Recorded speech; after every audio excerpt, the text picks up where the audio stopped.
ونستعينه ونستغفره ونؤمن به ونتوكل عليه ونعوذ بالله من شرور أنفسنا ومن سيئات أعمالنا من يهده الله فلا مضل له ومن يضلله فلا هادي له ونشهد أن لا إله إلا الله وحده لا شريك له ونشهد أن سيدنا ونبينا ومولانا محمدا عبده ورسوله صلى الله تعالى عليه وعلى آله وأصحابه وبارك وسلم أما بعد فأعوذ بالله من الشيطان الرجيم بسم الله الرحمن الرحيم وكذلك جعلناكم أمة وسطا لتكونوا شهداء على الناس ويكون الرسول عليكم شهيدا وقال رسول الله صلى الله عليه وسلم إن الله فضلني على الأنبياء وفضل أمتي على الأمم أو كما قال عليه الصلاة والسلام শ্রদ্ধেয় সভাপতি হযরত উলামায়ে কেরাম, এলাকার সর্বস্তরের মুসলমান ভাইয়েরা আমার, আশপাশের বাড়িঘরের পর্দার আড়ালে বসা আমার মা ও বোনেরা, পবিত্র কোরআনের সূরাতুল বাকারার 143 নম্বর আয়াতের সামান্য অংশ আমি আপনাদের সামনে তিলাওয়াত করেছি। যেহেতু আপনারা তাফসীরুল কোরআন মাহফিল নাম দিয়েছেন, তাই তিলাওয়াতকৃত আয়াতাংশের তাফসীর থেকে কিছু কথা আপনাদেরকে শোনাবার জন্য। এই আয়াতাংশে আল্লাহ বলেন, হে মুহাম্মাদুর রাসূলুল্লাহ সাল্লাল্লাহু আলাইহি ওয়াসাল্লামের উম্মতেরা, যেভাবে আমি আল্লাহ তোমাদেরকে তোমাদের জন্য শ্রেষ্ঠ কিবলা নির্ধারণ করে দিয়েছি, তেমনি ভাবে আমি আল্লাহ তোমাদেরকে শ্রেষ্ঠ উম্মত সাব্যস্ত করেছি, যাতে তোমরা অন্যদের বেলায় সাক্ষী হতে পারো। আর তোমাদের রাসূলকে শ্রেষ্ঠ রাসূল সাব্যস্ত করেছি, যেন তিনি তোমাদের পক্ষে সাক্ষী হতে পারেন। এই হলো আয়াতের অর্থ। কিন্তু কোরআনের বহু আয়াত এমন আছে যেগুলির অর্থ বললেই মর্ম বুঝে আসে না, তখন ওই আয়াতের ব্যাখ্যার দরকার হয়। কোরআনের যে আয়াত ব্যাখ্যার মাধ্যমে বুঝতে হয়, সেই আয়াতের ব্যাখ্যাকেই কোরআনের তাফসীর বলা হয়। তবে তাফসীর বা কোরআনের আয়াতের ব্যাখ্যা যার যেভাবে মনে চায় সেভাবে করলে হয় না, বরং হাদিস শরীফে আল্লাহর রাসূল বলে দিয়েছেন, কেউ যদি কোরআনে মন গড়া ব্যাখ্যা করে তাহলে সে জাহান্নামী হওয়ার জন্য একটা অপরাধী যথেষ্ট। কাজেই কোরআনে মন গড়া ব্যাখ্যা করার কোনো সুযোগ নেই। কোরআনের কোন আয়াতের ব্যাখ্যা কোরআনেরই অন্য আয়াতে পাওয়া যায়, আবার কোন আয়াতের ব্যাখ্যা অন্য আয়াতে পাওয়া যায় না, কিন্তু রাসূলের হাদিসে পাওয়া যায়। কোন আয়াতের ব্যাখ্যা সাহাবায়ে কেরামের জীবন ইতিহাসে পাওয়া যায়, কোন আয়াতের ব্যাখ্যা তাবেঈনের বিবরণে পাওয়া যায়, কোন আয়াতের ব্যাখ্যা মাযহাবের ইমামগণের বিশ্লেষণে পাওয়া যায়, কোন আয়াতের ব্যাখ্যা আরবি অভিধান এবং আরবি গ্রামারে পাওয়া যায়। এই হইল কোরআনের সহিহ ব্যাখ্যার ৬ ঠিকানা। এই ৬ ঠিকানার বাইরে কিয়ামত পর্যন্ত যদি কেউ কোরআনের তাফসীর করে, সেটা হবে কোরআনের মন গড়া ব্যাখ্যা। এজন্য আমরা আজকের আলোচ্য আয়াতের তাফসীরটা কোন ঠিকানার থেকে শুনবো সেটাও আপনাদেরকে বলে দিই। কোরআনের সহিহ ব্যাখ্যার প্রথম ঠিকানা স্বয়ং কোরআন, দ্বিতীয় ঠিকানা হলো রাসূলের হাদিস। আপাতত এইটুকু মনে রাখুন যে কোরআনের সহিহ ব্যাখ্যার দ্বিতীয় ঠিকানা রাসূলের হাদিস।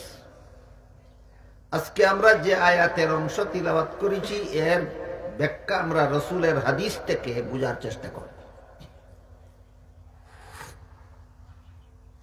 সহিহ বুখারী শরীফের দ্বিতীয় খণ্ড কিতাবুত তাফসীর বা তাফসীরুল কোরআন অধ্যায় রাসূল করিম সাল্লাল্লাহু আলাইহি ওয়াসাল্লামের বর্ণিত একটি দীর্ঘ হাদিস আছে, যে হাদিসে আল্লাহ রাসূল এই সূরাতুল বাকারার 143 নম্বর আয়াতের ব্যাখ্যা করেছেন এবং ব্যাখ্যা করে বলে দিয়েছেন এই বিবরণটাই হইল এই আয়াতের ব্যাখ্যা।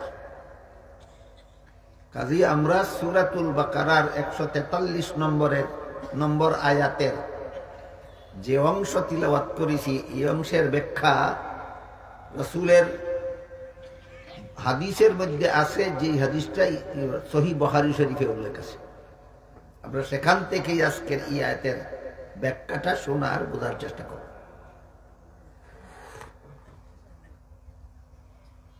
আল্লাহর রাসূল এই আয়াতের ব্যাখ্যা প্রসঙ্গে বলেন যে হযরত নূহ আলাইহিস সালাম হাসরের মাঠে আল্লাহ নূহ আলাইহিস সালামের বেঈমান উম্মতদেরকে জিজ্ঞাসা করবেন, তোমরা বেঈমান অবস্থায় মরণ করলে কেন? আল্লাহর এই জিজ্ঞাসার মর্মটা বোঝার জন্য আবার আমাদের নূহ আলাইহিস সালামের উম্মতের অবস্থাটা একটু আগের থেকে জানা থাকা দরকার। হযরত আদম আলাইহিস সালাম দুনিয়াতে আসার ৬০০ বছর পরে শয়তানে অত্যন্ত কৌশলে দুনিয়ার মানুষকে মূর্তি পূজা শিক্ষা দিয়েছিল। আর শয়তান মানুষকে মূর্তি পূজা শিক্ষা দেওয়ার পরবর্তী ৬০০ বছরে সারা দুনিয়ার সমস্ত মানুষ মূর্তি পূজায় লিপ্ত হয়ে গেছিল। এই অবস্থায় আল্লাহ আদম আলাইহিস সালামের ১২০০ বছর পরে দুনিয়াতে নূহ আলাইহিস সালামকে পাঠাইছিলেন। সর্বপ্রথমে এই হিসাবটা মনে রাখুন, হাসরের মাঠের সোয়াল জবটা বোঝার জন্য। আদম আলাইহিস সালাম দুনিয়াতে আসার ৬০০ বছর পরে দুনিয়ার মানুষকে শয়তান অত্যন্ত কৌশলে মূর্তি পূজা শিক্ষা দিয়েছিল।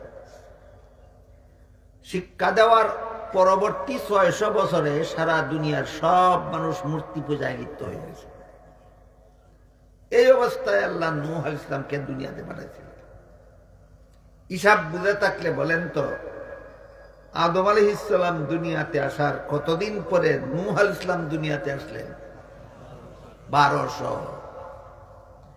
আদম আলাইহিস সালাম দুনিয়াতে আসার ১২০০ বছর পরে নূহ আলাইহিস সালাম যখন দুনিয়াতে আসেন, তখন সারা দুনিয়ার সমস্ত মানুষ মূর্তি পূজারী। কতজন মূর্তি পূজারী? সমস্ত মানুষ মূর্তি পূজারী। এদের মধ্যে নূহ আলাইহিস সালাম মূর্তি পূজা ছেড়ে এক আল্লাহর ইবাদত করার জন্য দাওয়াত দিলেন আরো 950 বছর। নূহ আলাইহিস সালাম এক আল্লাহর ইবাদতের দাওয়াত দিলেন আরো 950 বছর। এই 950 বছরের দাওয়াতে ঈমান আনলো মাত্র 40 জন। কতদিনের দাওয়াতে কতজন ঈমানদার হইল? মাত্র 40 জন। নূহ আলাইহিস সালাম 950 বছর দাওয়াত ও তাবলীগের কাজ করে ঈমানদার উম্মত পাইলেন মাত্র 40 জন। আর মুহাম্মাদুর রাসূলুল্লাহ সাল্লাল্লাহু আলাইহি ওয়াসাল্লাম মাত্র 23 বছর দাওয়াত ও তাবলীগের কাজ করে ঈমানদার উম্মত পাইলেন সমস্ত জান্নাতীদের 3 ভাগের 2 ভাগ। দুই নবীর মর্যাদায় কিছু বেশ কমেছে নি? কতখান? তুলনাহীন, কোন তুলনা চলে না।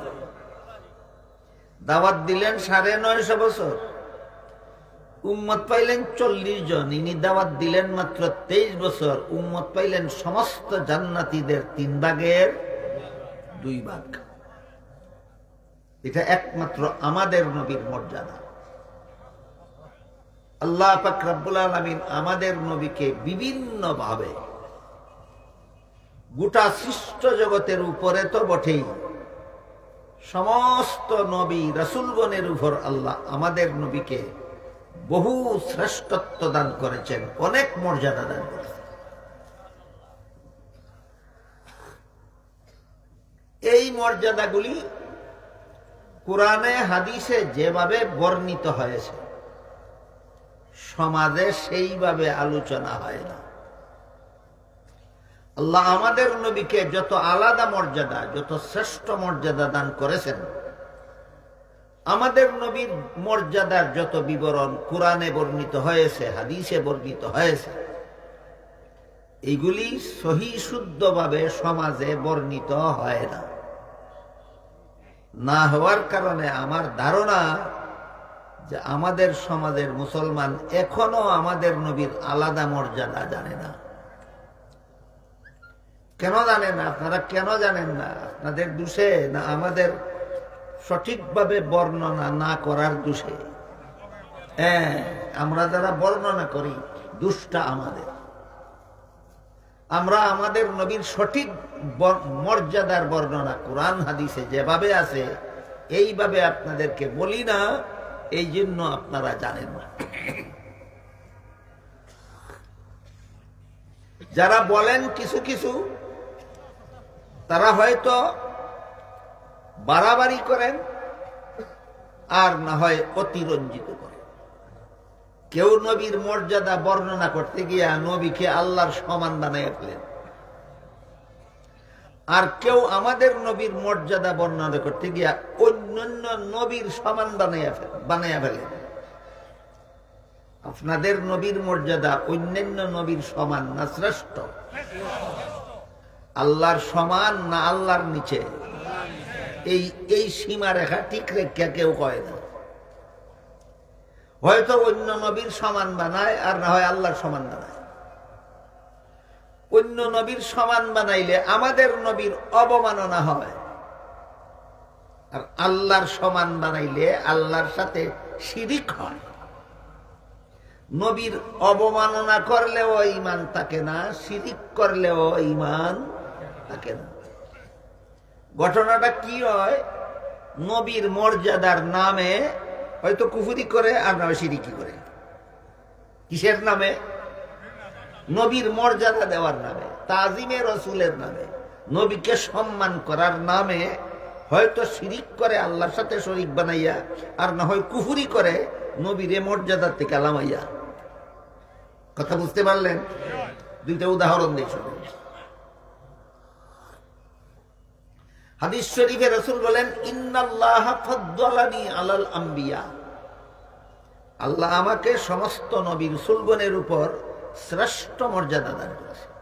কি বলছেন? অন্য নবী রাসূলগণের সমান মর্যাদা বলেছেন না শ্রেষ্ঠ? শ্রেষ্ঠ। তাহলে অন্যান্য নবীর যে সমস্ত মর্যাদা আছে যেমন আজীবন বেগুনাহ হওয়া, এটা সব নবীর মর্যাদা। জীবন ভর বেগুনাহ হওয়া, এটা কোন কোন নবীর মর্যাদা? সব নবীর মর্যাদা। দাফনের পরে জীবিত হওয়া, এটা সকল নবীর মর্যাদা।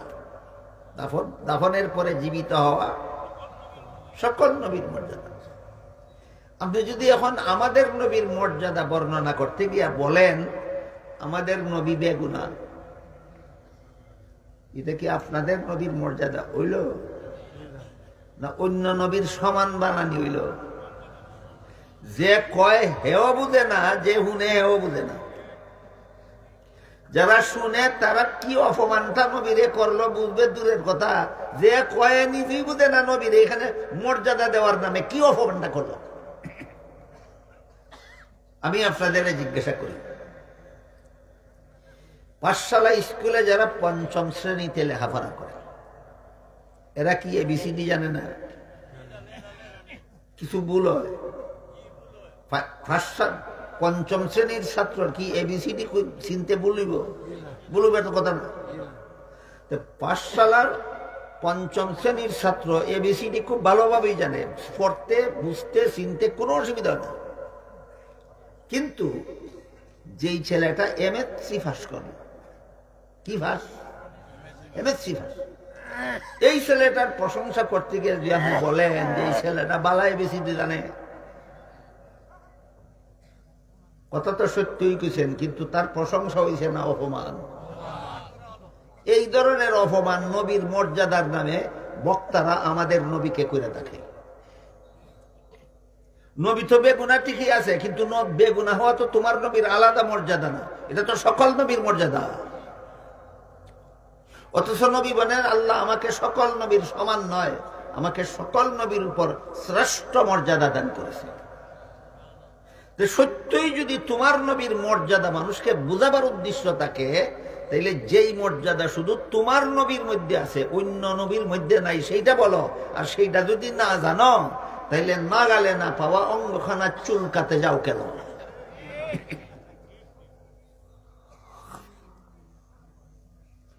এবার বলেন আমার কথা আপনারা বুঝে থাকলে, আমি যদি বলি আমাদের নবী বড় মর্যাদাশালী, তিনি আজীবন বেগুনা ছিলেন, এটা মর্যাদা হয় না অবমাননা?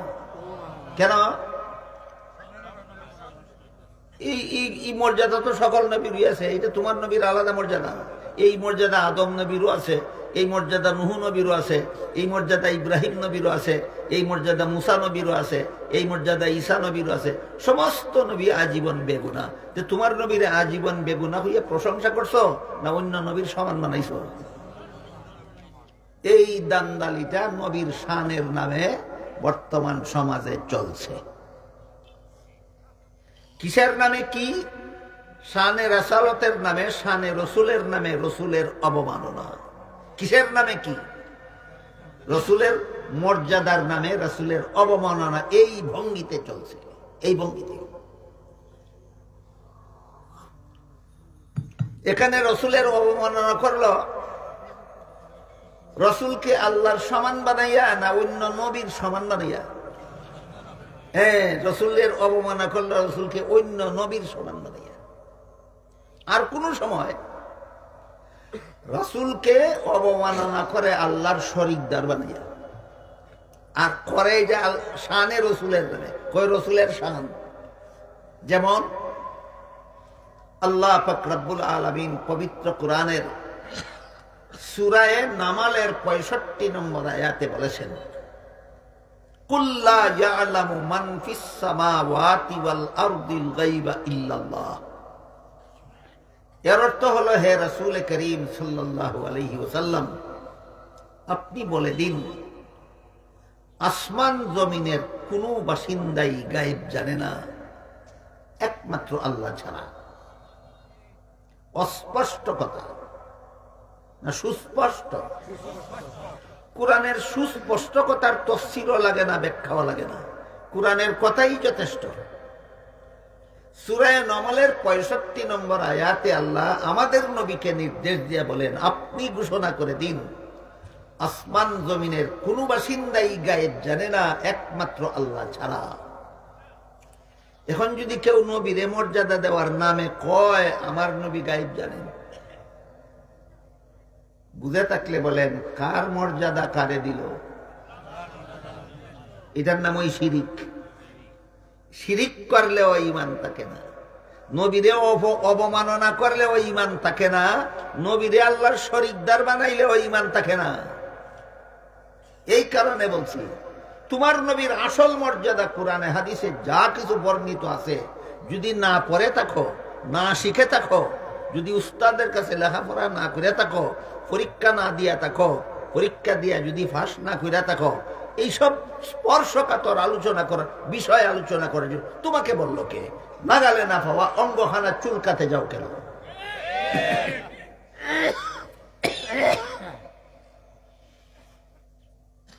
সূরা নামালের 65 নম্বর আয়াতে আল্লাহ সুস্পষ্টভাবে ঘোষণা দিয়েছেন গায়েব জানা কোন নবী রাসূলের কাজ নয়, গায়েব জানা একমাত্র আল্লাহর কাজ।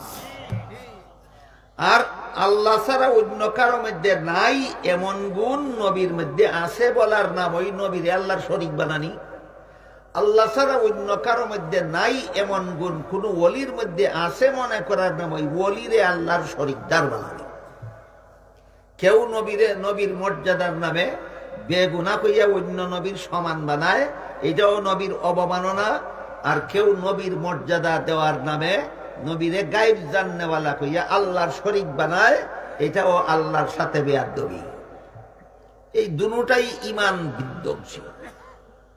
তাহলে আমাদের নবীর মর্যাদা বলতে হইলে এমন গুণের কথা বলতে হবে যেটা অন্য কোন নবীর মধ্যেও নাই, এবং এটা আল্লাহর গুণ না, আল্লাহর নিচে এবং সমস্ত নবী রাসূলের ঊর্ধ্বে এমন মর্যাদার কথা কুরআন হাদিসে একটা দুইটা না যথেষ্ট পরিমাণ বর্ণিত আছে। জানলে ওইটা কও, না জানলে এই ব্যাপারে চুপ থাকো। যেমন এক দুইটা উদাহরণ দিয়ে আল্লাহ পাক রব্বুল আলামিন পবিত্র কোরআনের এক আয়াতে বলেছেন সমস্ত নবী রাসূলগণের কাছ থেকে আমি ওয়াদা নিয়ে দুনিয়াতে পাঠাইছি, মুহাম্মাদুর রাসূলুল্লাহর উপর ঈমান আনার ওয়াদা নিয়া। আল্লাহর ভাষায় লাতুমিনুন্না বিহি ওয়া লাতানসুরুন্না। আদম আলাইহিস সালামকে মুহাম্মাদুর রাসূলুল্লাহর উপর ঈমান আনার ওয়াদা নিয়ে আল্লাহ আদমকে দুনিয়াতে পাঠাইছেন। নূহ আলাইহিস সালামকে দুনিয়াতে পাঠাইছেন মুহাম্মাদুর রাসূলুল্লাহর উপর ঈমান আনার ওয়াদা নিয়ে। ইব্রাহিম নবীকে দুনিয়াতে পাঠাইছেন মুহাম্মাদুর রাসূলুল্লাহর উপর ঈমান আনার ওয়াদা নিয়ে। মুসা নবীকে দুনিয়াতে পাঠাইছেন মুহাম্মাদুর রাসূলুল্লাহর উপর ঈমান আনতে হবে ওয়াদা নিয়ে। ঈসা নবীকে দুনিয়াতে পাঠাইছেন মুহাম্মাদুর রাসূলুল্লাহর উপর ঈমান আনতে হবে এই ওয়াদা নিয়ে। কারণ কি? কারণ হলো এর মাধ্যমে আল্লাহ সমস্ত নবীগণকেও আমাদের নবীর উম্মত বানাইয়া দিয়েছেন, আর আমাদের নবীকে সমস্ত নবীগণের নবী বানাইয়া দিয়েছেন।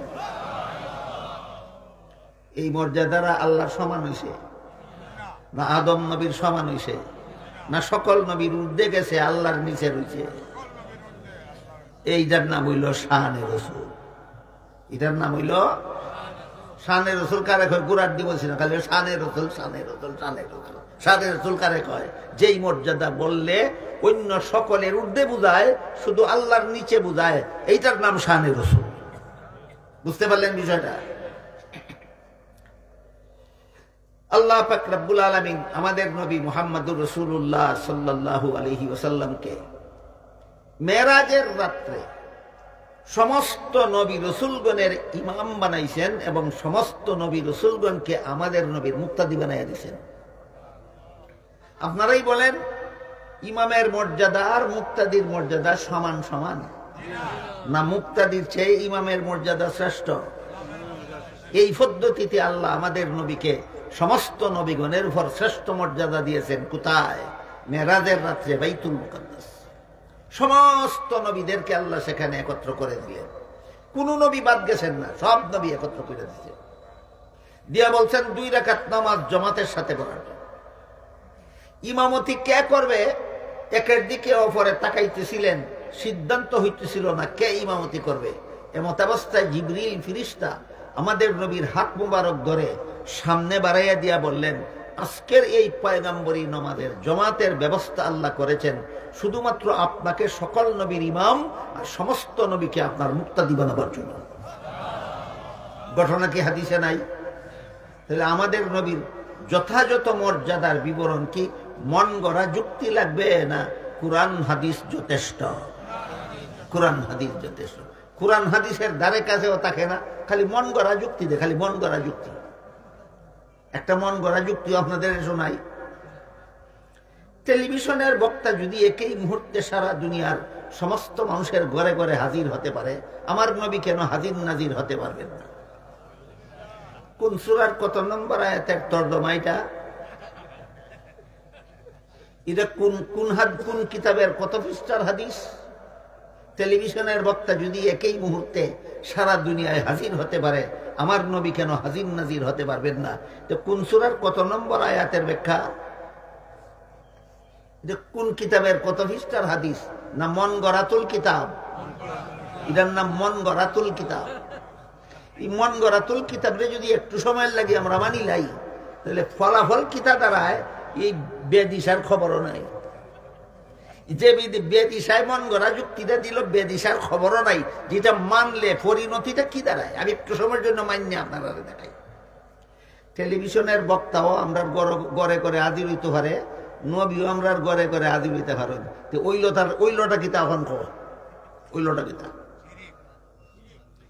নবীর মান হইছে না চরম অপমান হইছে? কারণ তুই নবীর ওই গুণ দিছ যেই গুণ বক্তারও আছে।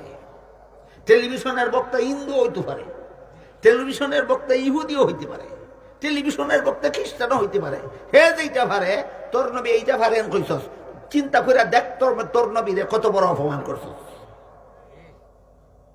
শেষ পর্যন্ত একটাই লেখছে কিতাবের মাঝে, কিতাবের নাম আনওয়ারে সাতেআ, লেখকের নাম আব্দুস সমীর রামপুরি। লেখে শয়তান যদি যখন তখন যেখানে সেখানে যাইতে পারে, আমার নবী কেন পারবেন না? এটা শানে রাসূল, এটা নবীর শান। কোরআনও আছে, হাদিসও আছে, না শুধুমাত্র মন গড়াতুল কিতাবে আছে? মন গড়াতুল কিতাবে আছে, খার লগে তুলনা করলো নবীরে। এই জন্য বলেছি নাগালে না পাওয়া অঙ্গখানা চুলকাতে যাইও না। শানে রসুলের বিবরণে কোরআন হাদিস ভরপুর। বেটা তুই যদি না ফুরিয়া তাকস, না শিক্ষা তাকস, এখানেও আর দিস না। এটা যারা ফরছে তারার লাগি রাখি দে। তুই অন্য তাক, তুই নমাজের কথা ক, তুই রোজার কথা ক, তুই কলেমা কালামের কথা ক, তুই ফাঁক না ফাঁক উজুগুসল এর কথা ক। ওখানে আর দেশ কেন যেখান লাগাল পাস না। মুহাম্মাদুর রাসূলুল্লাহ সাল্লাল্লাহু আলাইহি ওয়াসাল্লামকে আল্লাহ পাক রব্বুল আলামিন অন্যান্য নবী রাসূলগণের উপর যত শ্রেষ্ঠ মর্যাদা দান করেছেন, এর মধ্যে এক নম্বর হইল সমস্ত নবীগণের নবী বানাইয়া সমস্ত নবীগণকে আমাদের নবীর উম্মত বানাইয়া দিয়েছেন। দুই নম্বর হইল সমস্ত নবীগণের ইমাম বানাইয়া সমস্ত নবীগণকে আমাদের নবীর মুক্তাদি বানাইয়া দিয়েছেন। তিন নম্বর হইল আল্লাহ পাক রব্বুল আলামিন সূরা আহজাবের 40 নম্বর আয়াতে আমাদের নবীকে খাতামুন নবিয়্যিন উপাধি দিয়েছে। এই উপাধি আর কোন নবী রাসূলকে আল্লাহ দেন। আপনারা কি জানেন আদম খাতামুন নবিয়্যিন, নূহ নবী খাতামুন নবিয়্যিন? কোন নবীকে আল্লাহ খাতামুন নবিয়্যিন উপাধি দিয়েছেন না, একমাত্র আমাদের নবীকে আল্লাহ খাতামুন নবিয়্যিন উপাধি দিয়েছে। আমাদের নবী খাতামুন নবিয়্যিন উপাধি দিলেন যে এটার অর্থটা কি? অর্থটা বুঝার জন্য কঠিন আছে, অর্থ একেবারে সোজা না। বুঝার জন্য আগে কিছু কথা আমাদের মনে রাখতে হবে। ধরেন একটা মানুষ কোন একটা জটিল রোগে আক্রান্ত হইল, এক ডাক্তারের দ্বারা চিকিৎসা করাইল, কিছুদিনের জন্য রোগ সারলো, কিছুদিন পরে আবার রোগ ফিরে দেখা দিল।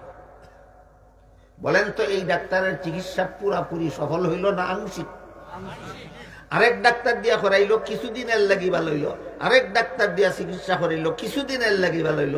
আরেক ডাক্তার দিয়া করাইলো, কিছুদিনের লাগি ভালো হইল। এইভাবে ডাক্তার পরিবর্তন করিয়া করিয়া শেষ পর্যন্ত এমন এক ডাক্তারের দ্বারা চিকিৎসা করাইলো যে ডাক্তারের চিকিৎসায় রোগ যে তার সারলো, জীবনে আর কোনোদিন রোগ ফিরল না। পূর্ববর্তী ডাক্তারগণ কি শেষ ডাক্তার? পূর্ববর্তী ডাক্তারগণ কি শ্রেষ্ঠ ডাক্তার? না।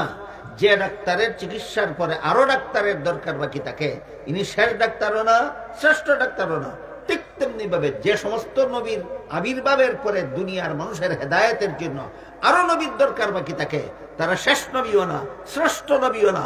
যে ডাক্তারের চিকিৎসার পর রোগীর চিকিৎসার জন্য আর কোনো ডাক্তারের দরকার বাকি থাকে না, তিনি শেষ ডাক্তারও, শ্রেষ্ঠ ডাক্তারও। যেই নবীর শুভাগমনের পরে কিয়ামত পর্যন্ত দুনিয়ার মানুষের হেদায়েতের জন্য আর কোনো নবীর দরকার বাকি থাকে না, তিনি শেষ নবীও, শ্রেষ্ঠ নবীও। কাজেই আল্লাহ আমাদের নবীকে সূরা আহজাবের 40 নম্বর আয়াতে খাতামুন নবীন বা শেষ নবী ঘোষণা দিয়া এই কথাই বুঝাইলেন, এই নবীর আবির্ভাবের পরে দুনিয়ার মানুষের হেদায়েতের জন্য কিয়ামত পর্যন্ত আর কোনো নবীর দরকার বাকি নাই।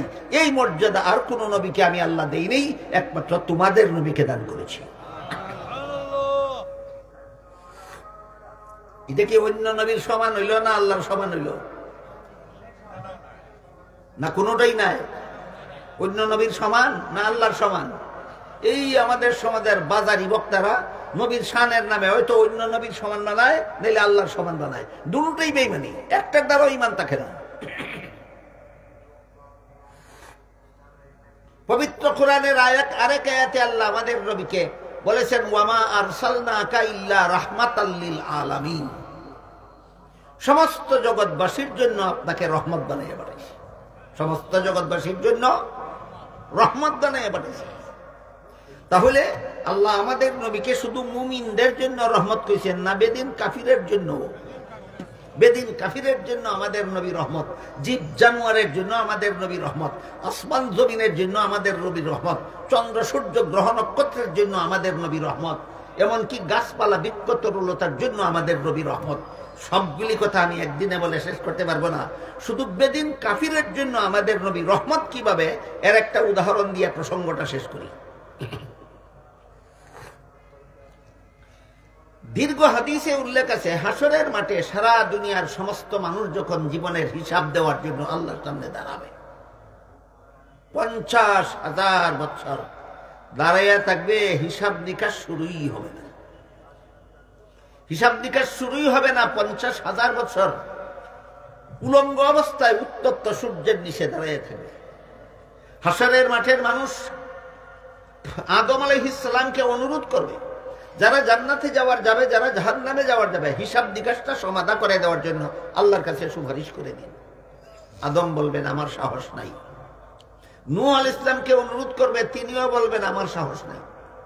ইব্রাহিম আলাইহিস সালামকে হাসরের মাঠের মানুষ অনুরোধ করবে যে আল্লাহর কাছে সুপারিশ করে দিন, হিসাব নিকাশের কাজটা যেন আল্লাহ সমাধা করে দেন, তিনিও বলবেন আমার সাহস নাই। মুসা আলাইহিস সালামকে হাসরের মাঠের মানুষ অনুরোধ করবে, তিনিও বলবেন আমার সাহস নাই। ঈসা আলাইহিস সালামকে অনুরোধ করবে, ঈসা আলাইহিস সালাম বলবেন হাসরের মাঠের মানুষ শুনো, আমারও সাহস নাই, তবে তোমরা একটা পরামর্শ দেই। কি পরামর্শ? আজকে কোনো মুমিন মুসলমানের হিসাব নিকাশ দূরের কথা, আজকে কোনো বেদিন কাফিরের হিসাবও আল্লাহ শুরু করবেন না মুহাম্মাদুর রাসূলুল্লাহর সুপারিশ ছাড়া। সত্যই যদি তোমরা আল্লাহর কাছে হিসাব নিকাশ শুরু করার জন্য কবুল হওয়ার মতো সুপারিশগার চাও, মুহাম্মাদুর রাসূলুল্লাহর কাছে যাও। এই হাদিসে পরিষ্কার হয়ে গেল, হাসরের মাঠে নমরুদের হিসাব নিকাশ শুরু হওয়ার জন্য মুহাম্মাদুর রাসূলুল্লাহর সুপারিশের দরকার হবে।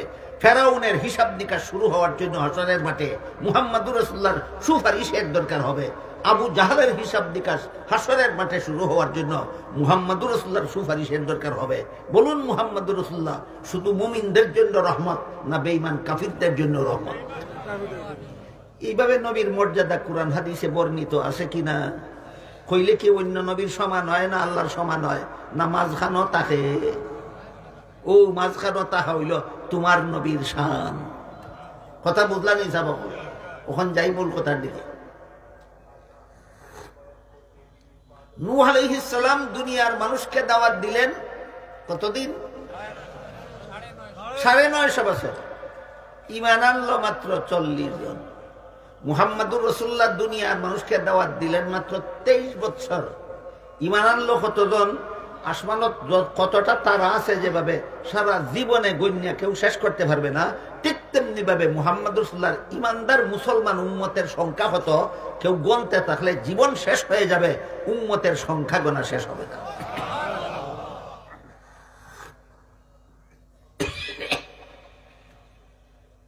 কাজেই এটা আমাদের নবীর আলাদা মর্যাদা। অন্য নবীর উম্মত থেকে আমাদের নবীর উম্মতের সংখ্যা হবে বেশি।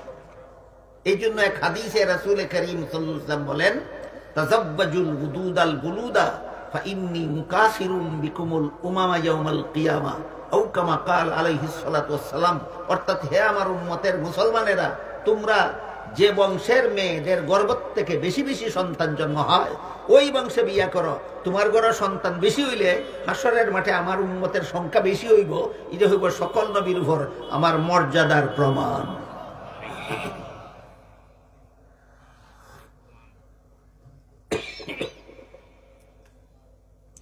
এক হাদিসে উল্লেখ আছে, রাসূল করিম সাল্লাল্লাহু আলাইহি ওয়াসাল্লাম বলেন, আল্লাহ আমার ৭০,০০০ উম্মতকে বিনা হিসাবে জান্নাতে দিবেন, আমাকে কথা দিয়েছেন। কতজন? ৭০,০০০। নূহ আলাইহিস সালাম সর্বমোট উম্মত পাইছেন কত? আপনাদের নবীর বিনা হিসাবে জান্নাতি কত? ৪০ আর ৭০,০০০ কোনো তুলনা চলে? কথা শুনে হযরত উমর জিজ্ঞেস করে, নগো আল্লাহ রাসূল, আল্লাহ নিজের পক্ষ থেকে বলেছেন আপনার ৭০,০০০ উম্মতকে বিনা হিসাবে জান্নাতে দিবেন, এটা তো আপনি চাইয়া আনছেন না। আপনি কেন তখন চাইলেন না যে বিনা হিসাবে আপনার জান্নাতি উম্মতের সংখ্যাটা আরো বাড়াবার জন্য? চাইলে তো আল্লাহ আরো বাড়াইয়া দিতেন। কে প্রশ্ন করলেন? হযরত উমর। রাসূল বলেন, উমর, আমি সাথে সাথেই চাইছি যে আল্লাহ আমার বিনা হিসাবে জান্নাতি উম্মতের সংখ্যাটা আরো বাড়াইয়া দিন। উমর বলেন, চাইয়া কি পাইছেন সেটা বলুন। রাসূল বলেন, আমি চাওয়ার পরে আল্লাহ বললেন যে আমি যে বলছিলাম আপনার ৭০,০০০ উম্মতকে বিনা হিসাবে জান্নাতে দেব, আমার দেওয়া ৭০,০০০-এর প্রত্যেক হাজারের সাথে আপনার সুপারিশের কারণে আরো ৭০,০০০, আরো ৭০,০০০, আরো ৭০,০০০ কিনা আপনার উম্মতকে আমি বিনা হিসাবে জান্নাতে দেব। অঙ্কটা এখন কিভাবে হবে? আপনাদের নবীর বিনা হিসাবে জান্নাতি উম্মতের সংখ্যা হবে ৭০,০০০ যোগ ৭০,০০০, না ৭০,০০০ পূরণ ৭০,০০০ সমান ৪৯০ কোটি, সমান ৪৯০ কোটি।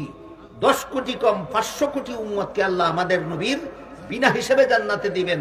এই সুপারিশ পরকালে নয়, দুনিয়াতে থাকাকালে আল্লাহ মঞ্জুর করাইয়া দুনিয়ার থেকে বিদায় দিয়েছে। বলেন, এত বিপুল পরিমাণ উম্মতকে বিনা হিসাবে জান্নাতে দেওয়ার সুপারিশ আর কোন নবীর মঞ্জুর হয়েছে না শুধু আমাদের নবীর মঞ্জুর হয়েছে?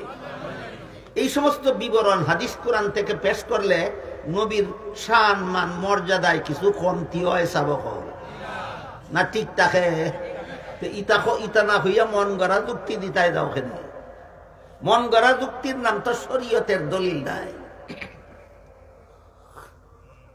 মন গড়া যুক্তির কোন হিসাব নিকাশ নাই বর্তমান দুনিয়াতে। কত রকমের মন গড়া যুক্তি দেব বক্তা হলতে আবিষ্কার করছেন, হিসাব নিকাশ নাই। একটা যুক্তি আপনারা হুনাই, আমার শ্বশুরকে সম্মান করার জন্য যদি আমি দাঁড়াতে পারি, আমার বাবাকে সম্মান করার জন্য যদি দাঁড়াতে পারি, আমার পীরকে সম্মান করার জন্য যদি দাঁড়াতে পারি, আমার উস্তাদকে সম্মান করার জন্য যদি দাঁড়াতে পারি, নবীকে সম্মান করার জন্য দাঁড়াতে পারবো না কেন?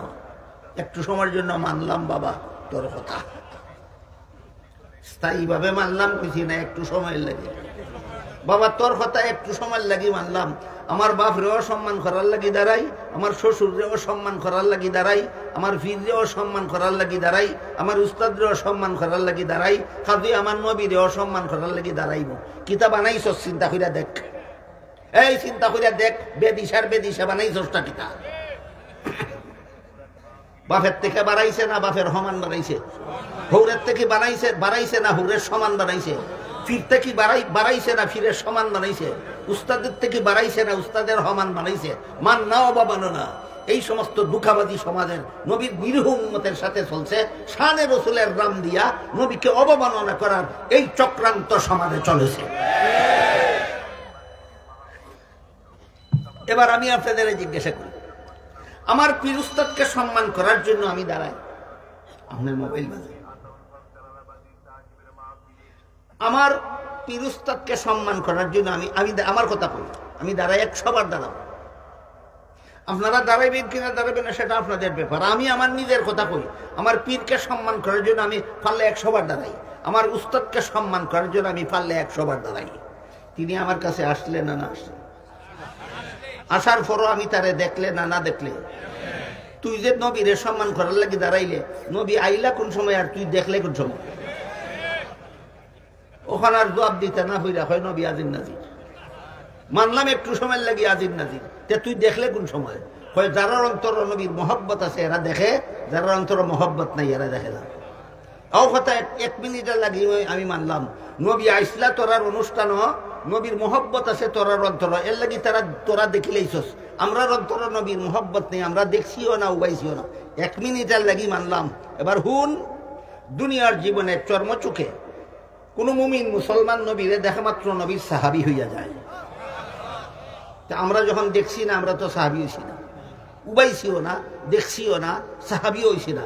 তোরা দেখছস, উবাইছস, খোঁজ তাকে অর্ধেক দূরি বলে আমরা নবীর সাহাবী। কয় না সাহাবী হইছি না। তাইলে হুন, নবীরে দেখলে সাহাবী হইতে পারে না আবু জাহাল, নবীরে দেখলে সাহাবী হইতে পারে না আবু লাহাব। তুই মুসলমান হইয়া নবী দিকে সাহাবী হইতে পারলে না কেন? হোকে সব হল দুনিয়ার জীবনে চর্মচোখে নবীরে দেখলেও সাহাবী হয় না, মুমিন মুসলমান না বেঈমান কাফির। তুই নবীরে দিকে সাহাবী হইলে না কেন? তুই আবার বিচার কইরা কর তুই কিতা? ওইটা হলো সাফাবাজির ফসল।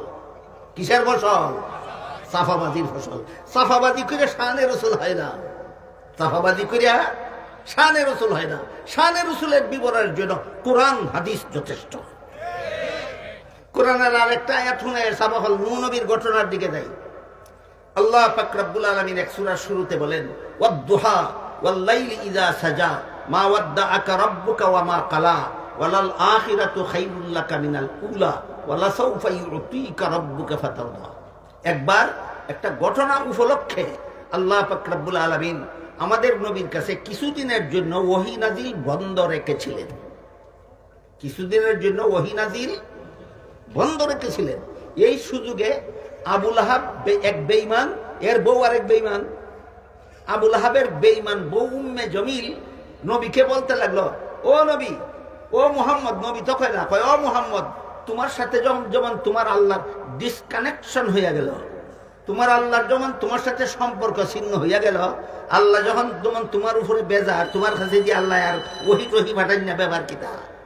আল্লাহর নবী লজ্জিত হইয়া আবু লাহাবের এই বউয়ের কথার কারণে গোপনে গোপনে নিরিবিলি থাকতেন আর নীরবে নীরবে কাঁদতেন। শেষ পর্যন্ত আল্লাহ পাক রব্বুল আলামিন ওহী নাযিল করে বলেন, কতগুলি কসম খাইয়া বলেন, আপনি ডিসকানেক্টেড না, আপনার সাথে আমার সম্পর্ক আগের মতো বহাল আছে, আপনার প্রতি আমি অসন্তুষ্ট হব না। একটা বিশেষ কারণে কিছুদিন ওহী বন্ধ রাখছিলাম। এই সুযোগে আবু লাহাবের বউয়ে আপনারে তিরস্কার করে শরম দিছে, মনে দুঃখ দিছে, আমি আপনার মনটা খুশি করে দেই। শুনেন, ওয়ালা সাওফা ইউতিকা রাব্বুকা ফাতারদা, আমি আপনাকে এমন দেওয়া দিব খুশি না কইরা ছাড়তাম না। এমন দেওয়া দিব খুশি না করিয়া ছাড়তাম না।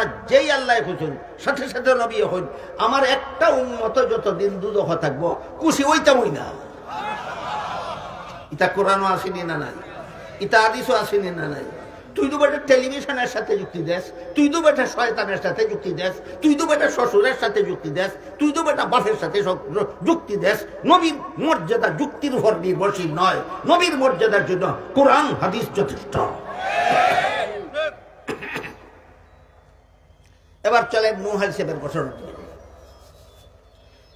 হযরত নূহ আলাইহিস সালাম ৯৫০ বছর পর্যন্ত দুনিয়ার মানুষকে এক আল্লাহর ইবাদতের দাওয়াত দিলেন। ঈমান আনলো মাত্র ৪০ জন। ঈমান আনলো মাত্র ৪০ জন। আল্লাহ নূহ আলাইহিস সালামকে তখন জানাইয়া দিলেন, নূহ নবী, আপনি মানুষের মনের খবর জানেন না, আমি আল্লাহ জানি। এই মনের খবর ওই গায়েবের খবর। আরো অনেকগুলি আছে গায়েবের খবর। গায়েবের খবর আল্লাহ যতক্ষণ পর্যন্ত কোন নবী রাসূলের কাছে প্রকাশ না করেন ততক্ষণ পর্যন্ত কোন নবী রাসূল গায়েবের খবর জানেন না। এই যে একটু আগে কইলাম, আল্লাহ সূরা নমলের ৬৫ নম্বর আয়াতে আমাদের নবীকে নির্দেশ দিয়া বলেন, আপনি ঘোষণা করে দিন আসমান জমিনের কোন বাসিন্দাই গায়েব জানে না একমাত্র আল্লাহ ছাড়া। ইমাম আবু হানিফা রাহমাতুল্লাহি আলাইহির লেখা আহলে সুন্নাত ওয়াল জামাতের আকীদা বিষয়ের অনেক কিতাব আছে। এর মধ্যে এক কিতাবের নাম আছে আল ফিকহুল আকবার। পৃথিবীর বিখ্যাত হানাফি মাযহাবের ভাষ্যকার আল্লামা মুল্লা আলী আল কারি রাহমাতুল্লাহি আলাইহি এই কিতাবের ব্যাখ্যা গ্রন্থ লিখেছেন শরহুল ফিকহিল আকবার। তাতে উল্লেখ আছে ওয়াযাকারাল হানাফিয়্যাতু তাসরিহান বিত-তাকফীর বিইতিকাদি আন্না নাবিয়্যা সাল্লাল্লাহু আলাইহি ওয়াসাল্লাম ইয়ালামুল গায়ব লিমুআরাদাতি কওলিহি তাআলা কুল লা ইয়ালামু মান ফিস সামাওয়াতি ওয়াল আরদিল গায়বা ইল্লাল্লাহ। এর অর্থ হলো যেহেতু আল্লাহ সূরা নামলের 65 নম্বর আয়াতে পরিষ্কার ভাষায় বলে দিয়েছেন একমাত্র আল্লাহ ছাড়া কেউ গায়েব জানে না, কাজেই কেউ যদি নবীরে তাজিম করার বাপ দেখাইয়া কয় নবী গায়েব জানেন, তাইলে সে কোরআনের আয়াত মানে না। যে কোরআনের আয়াত মানে না সে সুন্নি হবে দূরের কথা, মুসলমান থাকে না। আমি লেখছি না, আহলে সুন্নতের ইমামে লেখছো, আহলে সুন্নাত ওয়াল জামাতের ইমামে লেখছো। যেহেতু আল্লাহ কোরআনে বলছেন একমাত্র আল্লাহ ছাড়া কেউ গায়েব জানে না, কাজেই কেউ যদি নবীরে তাজিম করার বাপ দেখাইয়া কয় নবী গায়েব জানেন, তাইলে সে কোরআন মানে না। যে কোরআন মানে না সে নিজেই মুসলমান থাকে না।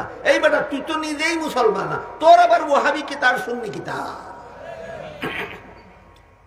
এত পরিষ্কার ভাবে কোরআনে উল্লেখ থাকার পরও, এত পরিষ্কার কথা হাদিসে উল্লেখ থাকার পরও, এত পরিষ্কার কথা আহলে সুন্নাত ওয়াল জামাতের আকীদার কিতাবে থাকার পরেও একদল মানুষ আপনাদেরকে ধোঁকা দেওয়ার জন্য শানে রসুলের সাইনবোর্ড ব্যবহার করে আর দলিলের পরিবর্তে খালি সাফাবাদী আর সাফাবাদী, খালি সাফাবাদীর একটা কিচ্ছা পয়সা বহল। দুই বেটায় লাগছে কুস্তি, কুস্তি বুঝুনি লাগিয়া, এক বেটা পড়ছে তলে আর এক বেটা পড়ছে উপরে। কুস্তি লাগিয়া ফই যায় না, ফরলে এক বেটা তলে পড়ছে এক বেটা উপরে পড়ছে, দিচ্ছে যে উপরের বেটা, তলের বেটার সরম হয় না নি, সরম খাটাই তো করি কয় বেটা তুই আমার উপরে উফুর তুইয়া পড়ছস, মাটি দেখছস, আর আমি তোর তলে শীত তুইয়া পড়ছি, আসমান দেখছি। মাটি দেখলে দিতে না, আসমান দেখলে দিতে। ই বেতাসির রে আড়াইতো খেলা, এমন বেতাসির যেটা শীতুয়া তলে ভরিয়া আসমান দেখিয়া দিতে যায় কি হেরে আড়াইব খে। এই হইল সাফাবাদীর নমুনা। বর্তমান জমানায় শানে রসুলের জন্য কুরআন হাদিসের দলিল লাগে না, সাফাত জোর থাকলেই হয়। তো আল্লাহ পাক যেহেতু বলেছেন একমাত্র আল্লাহ ছাড়া কেউ গায়েব জানে না, মানুষের মনের খবর, ইজরতে গায়েবের খবর আল্লাহ ছাড়া কেউ জানে না। এই জন্য আল্লাহ নূহ আলাইহিস সালামকে বললেন, হে নূহ নবী, আপনি তো আলিমুল গায়েব না, আপনি তো গায়েব জানেন না, আমি মানুষের মনের খবর জানি। যে 40 জনে ঈমান আনছে, এই 40 জন ছাড়া বর্তমান দুনিয়ার আর কোনো মানুষে ঈমান আনবে না, তার মনের খবর আমি আল্লাহ জানি।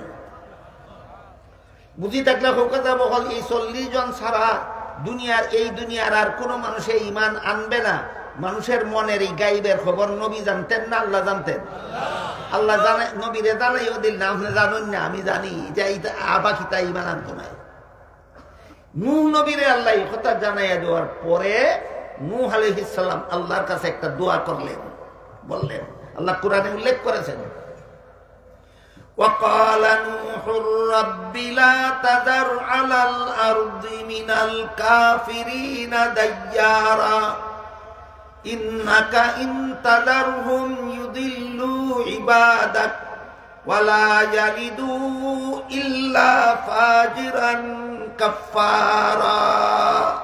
নূহ আলাইহিস সালাম বললেন, হে আল্লাহ, যেহেতু আপনি জানেন এই 40 জন ছাড়া বর্তমান দুনিয়ার আর কোনো মানুষে ঈমান আনবে না, কাজে এদেরকে যদি আরো দুনিয়াতে বাঁচাইয়া রাখেন, তাহলে এরা ভবিষ্যতে যত মানুষের সন্তান জন্ম দিব ওদেরকেও মূর্তি পূজারী বানাইয়া জাহান্নামে নিয়ে যাইব। সুতরাং মানুষের ভবিষ্যৎ প্রজন্মকে জাহান্নাম থেকে রক্ষা করার স্বার্থে যারা ঈমান আনবে না এদেরকে মৃত্যু দিয়া দিন, আর কোন মানব সন্তান জন্ম দিয়া এরা যেন জাহান্নামে নিতে না পারে। দোয়াটা খারাপ হয়েছে, দোয়াটা খারাপ হয়েছে। ভবিষ্যৎ প্রজন্মকে জাহান্নাম থেকে রক্ষা করার ব্যবস্থা হয়েছে। আল্লাহ নূহ আলাইহিস সালামের দোয়া কবুল করলেন, বললেন ঠিক আছে, তোমার অনুসারী 40 জন মুমিন মুসলমানদের শুধু আমি বাঁচাইয়া রাখবো, আর সবগুলি মূর্তি পূজারীরা ধ্বংস করে দিব গজবের পানির বন্যা দিয়া। কি দিয়া? গজবের পানির বন্যা দিয়া।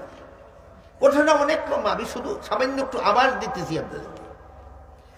আল্লাহ বলেন আমি বিশ্বজুড়া বন্যার গজবের পানির বন্যা দিব। এই বন্যায় মানুষ, পশু, বাড়ি ঘর, গাছপালা সবকিছু ধ্বংস হয়ে যাবে, কিন্তু তুমি আর তোমার অনুসারী 40 জন আর যত রকমের জীব জানোয়ার আমি সৃষ্টি করছি সবগুলি মানুষের খেদমতের জন্য সৃষ্টি করছি। এটা আপনারা বিশ্বাস করেন? আল্লাহ যত রকমের জীব জানোয়ার সৃষ্টি করেছেন একটাও অকারণে নয়, সবগুলিকে আল্লাহ মানুষের সেবার জন্য সৃষ্টি করেছেন। এক বেটায় একদিন হয় আল্লাহ বিষাক্ত হাব বানাইলো, কোন খাবে মানুষের ক্ষতি করতো, খামরাইতো আর মারতো।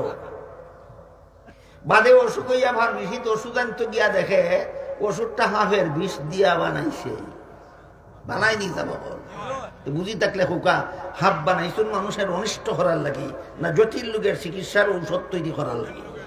ইলাখান যত জীব জানোয়ার আল্লাহ বানাইছেন সবগুলিকে আল্লাহ মানুষের উপকারের জন্য বানাইছেন, মানুষের খেদমতের জন্য। শুধু জীব জানোয়ার নয়, আসমান থেকে জমিন পর্যন্ত, আরশ থেকে পাতাল পর্যন্ত যা কিছু আল্লাহ সৃষ্টি করেছেন সবগুলি মানুষের উপকারের জন্য সৃষ্টি করেছেন।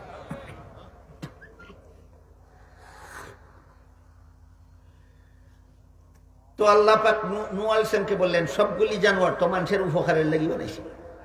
ওখান যদি সব জানোয়ার ধ্বংস হইয়া যায়, ভবিষ্যতে জানোয়ারের প্রজন্ম যদি না থাকে, এইসব উপকারিতা মানুষের ভবিষ্যৎ প্রজন্মে ভাইতো না। সমস্ত গরু যদি ধ্বংস হয়ে যায়, 2টা গরু যদি না থাকে, তে ভবিষ্যতে তোমরা আওলাদ হলতে আলগিরস্তি করব কিতা দি। সমস্ত ছাগল যদি ধ্বংস হইয়া যায়, ভবিষ্যতে যদি আর ছাগল জন্ম হয় না, তোমরা মানুষের আওলাদে ভবিষ্যতে গুস্ত ভাইব হই খাইতো। কথা বুঝলানি যাব? এই কারণে আল্লাহ নূহ আলাইহিস সালামকে কইলেন যে সব রকমের জীব জানোয়ারের এক জোড়া করিয়া জাগা হওয়ার মতো বিশাল একটা জাহাজ বানাও। সব মরি যাইব, সব মানুষ ধ্বংস হয়ে যাব, সব জীব জানোয়ার ধ্বংস হয়ে যাব, সব বাড়িঘর ধ্বংস হয়ে যাব, কিন্তু তোমরা 40 জনের মাধ্যমে মানুষের ভবিষ্যৎ প্রজন্ম রক্ষা হবে। আর সকল জীব জানোয়ারের এক জোড়া করে রক্ষা করলে ভবিষ্যতে জীব জানোয়ারের নেক্সট জেনারেশন রক্ষা হবে। এই স্বার্থে দুইটা জাতির ভবিষ্যৎ প্রজন্ম রক্ষার জন্য, মানব জাতি আর জীব জাতির ভবিষ্যৎ প্রজন্ম রক্ষা করার জন্য সবার প্রত্যেক জানোয়ারের এক জোড়া করিয়া আর তোমার অনুসারী 40 জনরে জায়গা হওয়ার মতো একটা বিশাল জাহাজ বানাও। এটা রাখা নূহ নবীর নৌকা। বুতে ধরছে ধরে একটা নৌকা নিয়ে বাসা সুরমা গানবো, বাসাইয়া 40 জন মানুষ উঠাইয়া এক জোড়া ছাগল, এক জোড়া ভেড়া, এক জোড়া দুম্বা, এক জোড়া কুকুর, এক জোড়া শিয়াল, এক জোড়া তিমি মাছ, এক জোড়া বৈশ, এক জোড়া আত্মি নৌকা তুললা। দেখ বেটা তোর নৌকা যায় হই বুঝি থাকলে নৌকা চাব হল। এটা নৌকা আসিল না জাহাজ আসিল? এই আরেক বেদিশা যে জাহাজও চিনে না, নৌকাও চিনে না।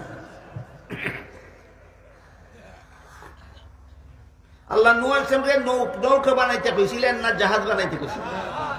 আর কোনদিন নূহ নবীর নৌকা বলবে না, মিথ্যা কথা। এটা মানুষকে ধোঁকা দেওয়ার একটা হাতিয়ার। নূহ নবীকে আল্লাহ নৌকা বানাবার জন্য বলে। নৌকা যেটা হয় যে 40 জন মানুষ উঠলে আবার 2টা আত্মী উঠবো কোন জায়গাত, 2টা বয়স উঠবো কোন জায়গাত, সব রকমের হাজার হাজার লক্ষ লক্ষ জীব জানোয়ারের 2টা করিয়া 40 জন মানুষ উঠলে নৌকা তার জায়গা থাকে না, নৌকা বাঁচিয়ে থাকবো না, ডুববো। কাজে এটা নৌকা ছিল না, যে জাহাজ ছিল। হযরত নূহ আলাইহিস সালামকে আল্লাহ হুকুম দিলেন একটা জাহাজ বানাও। কেমনে কেমনে বানাইবেন জাহাজ, কত বড় বানাইবেন, কিসে কি কাঠ দিয়া বানাইবেন, সবকিছু আল্লাহ বাতাইয়া দিলেন। আল্লাহ বাতাইয়া দিলে বানাইতে কোনো অসুবিধা আছে? আল্লাহর বাতাইয়া দেওয়া পদ্ধতিতে হযরত নূহ আলাইহিস সালাম বিশাল জাহাজ নির্মাণ করলেন। সকল প্রকার জীবজন্তুর এক জোড়া করিয়া নিয়া জাহাজে আরোহণ করলেন, আর 40 জন অনুসারী নিয়া এই জাহাজে আরোহণ করলেন। আর বাদ বাকি সমস্ত মূর্তি পূজারীদেরকে আল্লাহ বিশ্বজোড়া গজবের পানির বন্যা দিয়া ধ্বংস করিয়া দিলেন। কৌকাসা বহল বাঁচল কজন, মরল কজন? বাঁচল 40 জন, মরল হল। বাঁচল 40 জন, মরল হল। ওই যতলা মূর্তি পূজারী গজবের পানি বন্যা থুইয়া মরছে। আল্লাহ রসুলে ফরমাইন, বুখারী শরীফের হাদিস, ইতারে আল্লাহ কিয়ামতের দিন জিগাইবা বেঈমান হইয়া মরছিল এখানে, ওখান থেকে আরম্ভ আয়াতের তাফসীর। এখান থেকে কিতা আরম্ভ? অত কাহিনী না জানলে তাফসীর বুঝলা না, মানে এর দায় কাহিনী আগে স্মরণ করিয়া এখন আরম্ভ হলাম তাফসীর। সহিহ বুখারী শরীফের হাদিস, রাসূল করিম সাল্লাল্লাহু আলাইহি ওয়াসাল্লাম বলেন, হাসরের মাঠে যে সমস্ত বেঈমান মূর্তি পূজারীরা গজবের পানির বন্যার মধ্যে নাকানি সুবানি খাইয়া মরছিল, এদেরকে আল্লাহ হাসরের মাঠে জিজ্ঞাসা করবেন, তোরা বেঈমান অবস্থায় মরলে কেন? রাসূল বলেন, এরা বলবে, আল্লাহ বেঈমান হইয়া মরলে যে জাহান্নামে যাওয়া লাগবো, ইটা কোয়ার মতো কোন নবী রাসূল দুনিয়াতে আমরার কাছে গেছেন না, এই কারণে আমরা না জানিয়া বেঈমান হইয়া মরছি। আসানি কইল না মিশা? খোকা এত কাহিনী বুঝি থাকলে এরার কাছে আল্লাহ কোন নবী পাঠাইছিলেন ইমানের দাওয়াত দিবার লাগে? কোন নবী? নূহ আলাইহিস সালাম। এরা কইব কোন নবী গেছেন না, এই কারণে আমরা বেঈমান হইয়া মরছি। আল্লাহ রসুলে ফরমাইন, তখন আল্লাহ নূহ আলাইহিস সালামকে জিজ্ঞাসা করবেন, তোমার উম্মতেরা কি বলে? নূহ আলাইহিস সালাম বলবেন, আল্লাহ এরা তো মিশা কথা কয়, এরা কি বলে না বলে এতে আমার কিছু আসে যায় না। আমি যে দাওয়াত দিছি এরা যে ঈমান আনছে না, আল্লাহ আপনি নিজে সাক্ষী, যেখানে বিচারক নিজে সাক্ষী, এখানে আর আমার কোনো পরোয়া করার কিছু নাই। তখন আল্লাহ নূহ আলাইহিস সালামকে জিজ্ঞাসা করবেন, বলবেন, আপনি একা একা বলতেছেন আপনি দুনিয়াতে গেছেন, ইমানের দাওয়াত দিছেন, বেঈমানেরা কবুল করছে না, আর এরা সবেই বলতেছে আপনি গেছেন ওই না, একা আপনার কথা মানতাম না, তারা হগলের কথা মানতাম, একটা হাম করুকা, আপনার কোনো সাক্ষী আছে নি? ওই আল্লাহ হাসরের মাঠে নূহ আলাইহিস সালাম এই কথা কইবা, আপনার কোনো সাক্ষী আছে নি? তখন নূহ আলাইহিস সালাম বলবেন, হ্যাঁ আমার সাক্ষী আছে। আল্লাহ জিজ্ঞাসা করবেন, কে? তিনি বলবেন, আখিরি জমানার নবী মুহাম্মদুর রাসূলুল্লাহ সাল্লাল্লাহু আলাইহি ওয়াসাল্লাম এবং তার সমস্ত উম্মতেরা আমার সাক্ষী। হাদিস বুঝি থাকলে হোকাসা বহল সূরাতুল বাকারার 143 নম্বর আয়াতের ব্যাখ্যায় হাদিস শরীফে আল্লাহ যেই কথাটা বলছেন বুঝে থাকলে বলেন, হাসরের মাঠে নূহ নবীর সাক্ষীদের তালিকায় আপনাদের নামও আছে কিনা? না দুই একজন বাদ? না সকল আছি আমরা? সকল আছি। নূহ আলাইহিস সালাম বলবেন, আখিরি জমানার নবীর উম্মতও আমার সাক্ষী, নবীও আমার সাক্ষী, নবীর উম্মতও আমার সাক্ষী। রাসূল বলেন, তখন আল্লাহ আমার উম্মতকে জিজ্ঞাসা করবেন, এ আখিরি জমানার উম্মতেরা তোমরা হও ঘটনা কি তৈছে? আল্লাহ রাসূলে ফরমায়েন, আমার সমস্ত উম্মতে হইব, নূহ নবী গেছেন দুনিয়াতে দাওয়াত দিছেন, বেঈমান হলতে কবুল করছে না, আমরা সাক্ষী। বেঈমান হলতে কবুল করছে না, আমরা সাক্ষী। এরপরের ঘটনা শোনার আগে এখানে আর একটা জরুরি কথা শুনি লওয়া দরকার। কথাটা হইল, মানুষের আদালতে যখন কোনো বিষয়ে বিচার হয়, বিচারের ধারা বর্ণনা করে হাদিস শরীফে রাসূল করিম সাল্লাল্লাহু আলাইহি ওয়াসাল্লাম বলেন, আল বাইয়িনাতু আলাল মুদ্দাঈ ওয়াল ইয়ামিনু আলা মান আনকার। মানুষের আদালতে যখন বিচার হয় তখন বাদী তার দাবির পক্ষে সাক্ষী পেশ করতে হয়, আর বাদী যদি নিজের দাবির পক্ষে সাক্ষী পেশ করতে না পারে তাহলে বিবাদী খালি অস্বীকার করলে কামায় না, কসম খাইয়া অস্বীকার করা লাগে। এগুলো মানুষের আদালতে বিচারের ধারা। আল্লাহ নূহ আলাইহিস সালামকে বলবেন, আপনি যে দাবি করতেছেন দুনিয়াতে গেছেন দাওয়াত দিছেন, বেঈমানরা ঈমান আনছে না, আপনি তো বাদী, এরা হইল বিবাদী, আপনার পক্ষে কোনো সাক্ষী আছে না? নূহ আলাইহিস সালামকে আল্লাহ বলবেন, সাক্ষী তো লাগে মানুষের আদালতে বিচার হইলে, আল্লাহর আদালতে বিচার হইলে তো সাক্ষীর দরকার হয় না। আল্লাহ কোরআনের বিভিন্ন আয়াতে বারবার বারবার বলেছেন, ওয়াকাফা বিল্লাহি শাহিদা, ওয়াকাফা বিল্লাহি শাহিদা, সাক্ষী হিসাবে আল্লাহ নিজেই যথেষ্ট, সাক্ষী হিসাবে আল্লাহ নিজেই যথেষ্ট। আমাদের বুঝার ব্যাপার, মানুষের আদালতে বিচারের জন্য সাক্ষী লাগে কেন, আর আল্লাহর আদালতে বিচারের জন্য সাক্ষী লাগে না কেন, তারপরে বলবো হাসরের মাঠে বাকি কি হইল না হইল। মানুষের আদালতে বিচারের জন্য সাক্ষী লাগে এই জন্য যে মানুষ বিচারক হাজির নাজির না, মানুষ বিচারক হাজির নাজির না। কোন দিন কোন জায়গায় কার দ্বারা কোন ঘটনা ঘটে বিচারকে নিজে দেখে না, কাজী মামলা সত্য না মিথ্যা এটা যাচাই করা নির্ভর করে একমাত্র সাক্ষীর উপর। এই কারণে মানুষের আদালতে বিচারের জন্য সাক্ষীর দরকার হয়, যেহেতু মানুষ বিচারক হাজির নাজির না। যেহেতু মানুষ বিচারক, আজিজ নাজির না। কাজেই মামলাটা যে করলো, যে ঘটনার মামলা করলো, ঘটনা ক্ষেত্র তো বিচারক হাজির ছিল না, উপস্থিত ছিল না। কাজেই মামলা কি সত্য না সাজানো মিথ্যা মামলা, এটা বিচারকে যাচাই করার আর কোনো পথ নাই সাক্ষীর জবানবন্দি ছাড়া। এই জন্য মানুষের আদালতে বিচারের জন্য সাক্ষীর দরকার হয়। আদালত, আল্লাহর আদালতে বিচারের জন্য সাক্ষীর দরকার হয় না কেন? আল্লাহ নিজেই আজিজ নাজির। আল্লাহ নিজেই আজিজ নাজির। নাকি আপনারা খুব সন্দেহ আছে আল্লাহ যে আজিজ নাজির? আল্লাহ পাক রব্বুল আলামিন বহু আয়াত কোরআনে নাজিল করছেন শুধু এই কথাটা বোঝাইবার জন্য যে আমি আল্লাহ আজিজ নাজির, আমি আল্লাহ আজিজ নাজির। এমনকি এক আয়াতে পরিষ্কার ভাষায় বলেছেন ওমা কুন্না গায়বিন, আমি কোথাও অনুপস্থিত নই। আমি কোথাও অনুপস্থিত নই। বলুন তো, যিনি কোথাও অনুপস্থিত নন তিনি উপস্থিত কোথায়? সর্বত্র। তবে স্মরণ রাখতে হবে আল্লাহ যে সর্বত্র উপস্থিত, গুণগত ভাবে সত্তাগত ভাবে নয়। কারণ সমস্ত জগৎ সৃষ্টি করার আগেও আল্লাহ ছিলেন কিনা? আরশ কুরসি লৌহ কলম সৃষ্টি করার আগেও তো আল্লাহ ছিলেন। তখন আল্লাহ তাহার জন্য যেমন কোনো জায়গার দরকার হইছে না, আরশ কুরসি লৌহ কলম সৃষ্টি করার পরেও আল্লাহ তাহার জন্য কোনো জায়গার দরকার হয় না। সত্তাগত ভাবে আল্লাহ কোনো স্থানে থাকেন না, গুণগত ভাবে আল্লাহ সর্বত্র বিরাজমান। আল্লাহ আজিজ নাজির সত্তাগত ভাবে না গুণগত ভাবে? হ্যাঁ, গুণগত ভাবে, সত্তাগত ভাবে আল্লাহ বিরাজমান থাকার জন্য কোনো স্থানের দরকার হয় না। হাদিস শরীফে রাসূল করিম সাল্লাল্লাহু আলাইহি ওয়াসাল্লাম বলেন ইন্নাকুম লা তাদউনা আসাম্মা ওয়ালা গায়বা, তোমরা যে আল্লাহর কাছে দোয়া করো তিনি বদিরও না, শুনেন সবকিছুই। ওয়ালা গায়বা, তিনি অনুপস্থিত নন, তিনি সর্বত্র উপস্থিত। কাজেই দোয়া চিৎকার দিয়া করতে হয় না, চুপে চুপে দোয়া করলেও আল্লাহ শুনেন। হাদিসের দ্বারাও প্রমাণ হইল আল্লাহ আজিজ নাজির, কোরআনের দ্বারাও প্রমাণ হইল আল্লাহ আজিজ নাজির। এখন যদি আপনি নবীরে তাজিম করতে গিয়া বলেন নবী আজিজ নাজির, খার হমান বানাইলে আবার হুকা। নবীরে আল্লাহর হমান বানানির কথা তো নবীর শান না, যে আল্লাহর সাথে শরীকদার বানানি। কোরআনের বহু আয়াতে আল্লাহ নবীকে বলে দিয়েছেন আপনি আজিজ নাজির না, আপনি আজিজ নাজির না, আপনি আজিজ নাজির না। দুই একটা আয়াত আপনারা শোনাই। এক আয়াতে আল্লাহ বলেন ওয়ামা কুনতা লাদাইহিম ইয আজমাউ আমরাহুম ওয়া হুম ইয়ামকুরুন। ইউসুফ আলাইহিস সালামকে কুয়ায় নিক্ষেপ করার জন্য তার বড় 10 ভাইয়েরা যে সলা পরামর্শ করতেছিল, হে রাসূল করিম সাল্লাল্লাহু আলাইহি ওয়াসাল্লাম, আপনি যদি হাজির নাজির হইতেন, ঘটনা ক্ষেত্রে নিজেই থাকতেন, নিজেই জানতেন। যেহেতু আপনি হাজির নাজির না, এই জন্য কোরআন নাজিল করে আপনাকে ঘটনা জানাইয়া দিলাম। অন্য আয়াতে বলেন ওমা কুনতা লাদাইহিম ইয ইউলকুনা আকলামাহুম আইয়ুহুম ইয়াকফুলু মারইয়াম ওমা কুনতা লাদাইহিম ইয ইয়ামকুরু ইয ইয়াহতাসিমুন। হে রাসূল করিম সাল্লাল্লাহু আলাইহি ওয়াসাল্লাম, ঈসা আলাইহিস সালামের মা মরিয়ম যখন জন্মগ্রহণ করেছিলেন, মরিয়মের অভিভাবক সাব্যস্ত করার জন্য এরা একটা লটারি দিয়েছিল।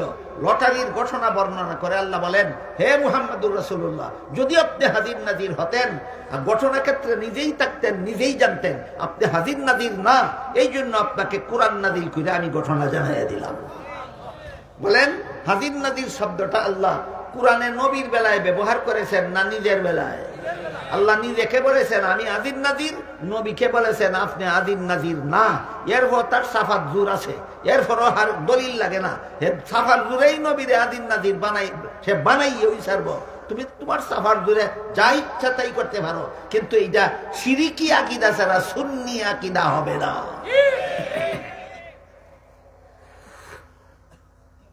আল্লাহ যেহেতু হাজির নাজির সর্বত্র বিরাজমান, এই কথাটা যারা, এই কথার দলিল বুঝতে যাদের একটু কঠিন লাগে, আমি একটা দলিল ছাড়া একটা কথা কই।